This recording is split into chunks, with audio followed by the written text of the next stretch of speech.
Het belangrijkste nieuws uit Curaçao in het Nederland. Access Journaal, vers van de pers.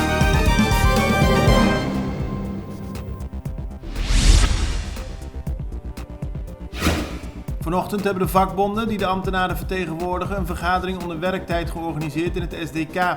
Daarin hebben ze ambtenaren uitleg gegeven over de voorgestelde korting van 12,5% van hun arbeidsvoorwaarden. Die korting is een voorwaarde die Nederland heeft gesteld voor het verlenen van een lening om de gevolgen van de coronacrisis op te vangen. De bonden zijn het niet eens met die korting. Ook onderwijsvakbond CITEC heeft docenten opgeroepen naar SDK te komen. Die bond is ook tegen de korting van 12,5%, maar wil ook protesteren tegen de voorgestelde bezuiniging van 45 miljoen gulden in het onderwijs. De Extra meldt vandaag dat de groep ambtenaren een brief heeft geschreven aan minister-president Eugène Ruggenaat. Volgens die ambtenaren moet Ruggenaat een bezem door het publieke apparaat halen en de boel opschonen. Er zijn volgens de groep veel goede en hardwerkende ambtenaren, maar er zijn ook ambtenaren die niet werken, maar wel salaris krijgen. Daar moet de regering volgens hen iets aan doen. 7 jaar geleden vond de laatste grote opknapbeurt van de Julianabrug plaats. Op dit moment laat het onderhoud op sommige plaatsen te wensen over. Er is bijvoorbeeld veel sprake van roest. Minister Zita Jezus Leïtou heeft een rapport van Rijkswaterstaat ontvangen. Daaruit kwam volgens haar niets ernstigs naar voren, maar er was wel een opknapbeurt gepland. Die is door de coronacrisis voorlopig uitgesteld. Volgens de minister wordt nu gekeken wanneer er kan worden begonnen aan een groot onderhoud van de brug. Als gevolg van de coronacrisis zal de viering van Dia di Bandera op 2 juli korter zijn dan normaal.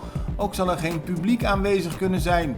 Maar volgens Lisette Sammo-Velder van het ministerie van Onderwijs wordt er op een creatieve manier gewerkt aan een mooie viering met onder meer virtuele activiteiten.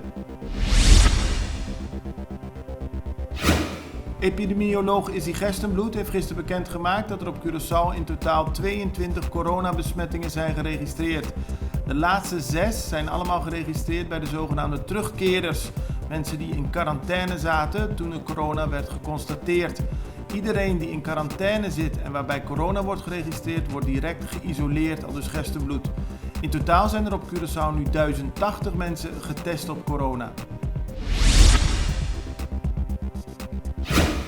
Veel vrolijke gezichten gisteren op de middelbare scholen van Curaçao toen bekend werd gemaakt welke leerlingen zijn geslaagd voor een middelbare school.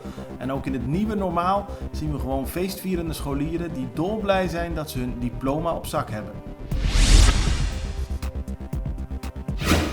Per 1 juli kunnen toeristen weer Bonaire bezoeken.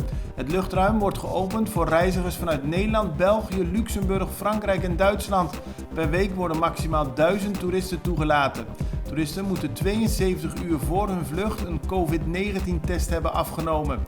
Vanaf 12 juni zijn ook bezoekers uit Curaçao, Saba en Sint-Eustatius welkom op het eiland. Ook Aruba maakte gisteren bekend per 15 juni bezoekers uit Curaçao en Bonaire te willen ontvangen. Per 1 juli opent Aruba haar grenzen voor toeristen uit Europa, Canada en het Caribisch gebied, met uitzondering van Haiti en de Dominicaanse Republiek. Vanaf 10 juli wil Aruba Amerikaanse toeristen ontvangen. Ook Aruba stelt als eis dat toeristen voor aankomst een COVID-19-test af laten nemen. Het belangrijkste nieuws uit Curaçao in het Nederland. Access Journaal, vers van de pers.